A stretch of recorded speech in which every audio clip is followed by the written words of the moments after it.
E uma das polêmicas que rolou aí desde o lançamento dos iPhones 13 foi que se descobriu, e a iFixit depois confirmou o porquê disso, que ao fazer a troca da tela de um iPhone 13, mesmo usando um display original, ou seja, você pegando dois iPhones 13 originais, você tirando o display de um e colocando em outro, o Face ID morria. Na verdade, morria não, ainda morre.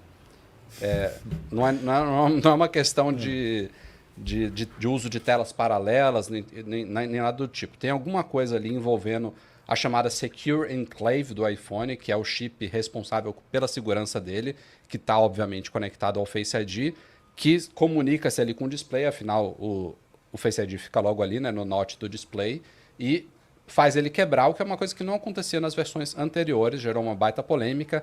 A iFixit mostrou na prática qual é o chip que está causando essa inconsistência, e há, inclusive, já informações de como tem uma espécie de gambiarra, enfim, um processo meio complicado para você superar isso daí e fazer ele funcionar. Mas não é nada Envolve ideal, microsolda, né? Envolve umas é transferências. É bem meio pesado complexo. aí o negócio. Isso falando de reparos não oficiais, né? Porque a Apple e centros de serviço autorizados, eles têm acesso não só a peças oficiais, mas também a softwares de diagnóstico e de reparos, coisas que são executadas ao fim de um reparo, ao fim, por exemplo, de uma troca de tela, que permite, por exemplo, que uma autenticação dessa seja restabelecida. A gente não está falando disso. A gente está falando de uma pessoa independente, uma assistência técnica não oficial de poder fazer esse tipo de reparo.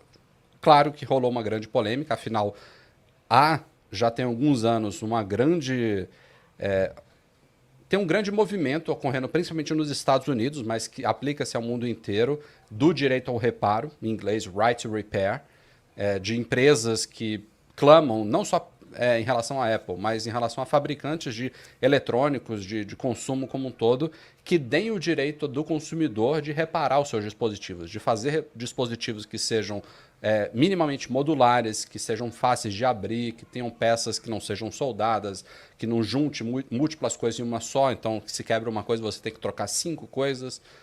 E a Apple é muito criticada, é uma das mais criticadas em relação a isso. E felizmente, nesse Com caso do razão, Face né? ID, Porque lógico. eles pegam pesado, né? Tá o seu exemplo do teclado aí, que quebrou uma peça que você teve que trocar o teclado inteiro. Os AirPods que você Não, basicamente olha o exemplo, para joga quem não fora, né? acompanhou. Quando dá algum problema, não tem o que Eu já tive fazer. alguns teclados de Mac trocados, inclusive de gerações diferentes. Um dos casos mais emblemáticos de alguns anos atrás, que eu escrevi na época um artigo no site, não, foi antes de surgir recall do teclado borboleta, antes da Apple perceber que tinha feito cagada com o teclado borboleta e tudo mais. A minha tecla S de um Mac antigo que eu tinha quebrou. Uma tecla S. O resto do teclado estava ok, o Mac estava todo ok, e eu tive que fazer a troca do que a Apple chama de top case do Mac, nesse modelo antigo. A top case, ela abrange a parte toda de alumínio onde você apoia a sua mão, que tem os furinhos do alto-falante e tudo mais, o teclado, no caso desses Macs atuais, que não são mais tão atuais, né, a touch bar, os botões ali, Touch ID e tal, o trackpad, a bateria vinha grudada abaixo do trackpad. Então você imagina, para trocar uma tecla S e reparar, né, E a eu gente tive que trocar conversou a outro top dia case inteira. que a estrutura de alumínio também, né? Essa Sim, eu falei estrutura agora aqui. aqui. Você tá olhando Ah, aí pro lado e não tá percebendo. não, é Mas você pênalti falou pro que Flamengo. não faz parte da Pênalti pro top Flamengo. case. Não, não, faz parte. Tudo isso daqui faz parte. Toda a parte de alumínio, teclado, trackpad e bateria. Ou seja, em um momento eu tive que pagar, depois eu fui ressarcido. Teve outros momentos que foram feitos via recall, mas por causa de uma tecla quebrada, por exemplo, eu ganhei uma bateria nova no meu Mac. Problema da Apple também fazer isso de garantia. Ela tem que trocar uma série de coisas, mas O Bruno, em, o em nosso não havendo redator, prejuízo por parte do consumidor, você fazendo em garantia, é triste ver isso acontecer porque há muito lixo eletrônico. A gente está falando de uma empresa que está aí tirando o carregador, tirando o fone de ouvido de caixa, pegando o gancho da pauta anterior, que não permite que você conserte uma tecla quebrada, entendeu? E aí, o que se faz, né, com essa outra peça de alumínio, com as outras teclas que estavam boas, com o trackpad, com a bateria? É muito descarte, é muita coisa que talvez uma ou outra é reaproveitada de alguma forma, mas muitas ou vão para reciclagem ou para o lixo, né? o Bruno, nosso redator, está com problema no trackpad. Não é problema no teclado, é no trackpad. Poderia simplesmente comprar um trackpad novo e substituir. Não pode, tem que trocar tudo de novo, que nem você aí. Só que no caso dele não tem recall, não tem Não tem. Ele vai ter que pagar por isso. Então aí o cara paga uma peça que custa R$ 2.000 e poderia pagar, sei lá, R$ 300 no trackpad. Se fosse algo possível de trocar de forma independente, né? Então, chato mesmo.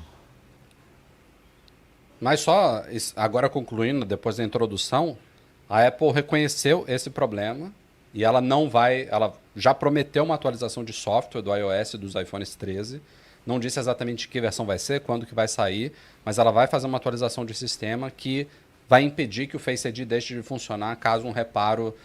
Claro que não é qualquer reparo, mas esses reparos que por exemplo, de você pegar uma tela original de um iPhone e passar para outra e ele matar, isso não vai mais acontecer. Deve ter alguns casos ainda que você precise fazer algum procedimento um pouco mais complicado ali, não pode ser qualquer também componente colocado ali dentro, eu imagino, mas o cerne dessa polêmica, ela reconheceu que estava errado e que vai ser resolvido, pelo menos isso.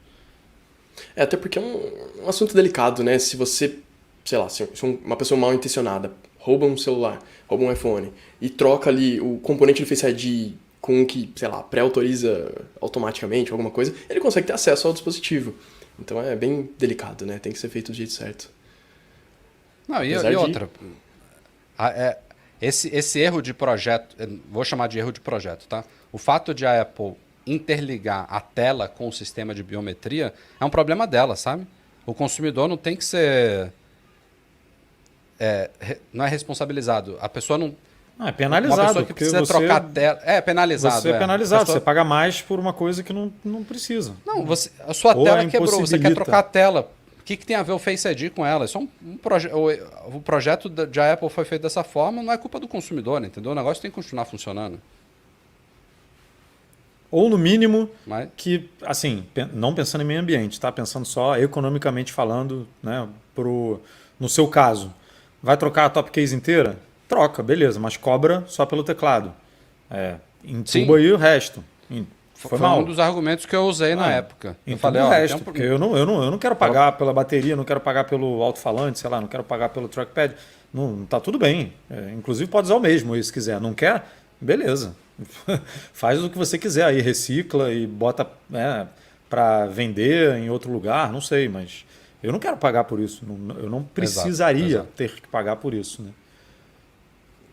É por isso que, nesses casos, quem vai na justiça é um argumento muito simples, né?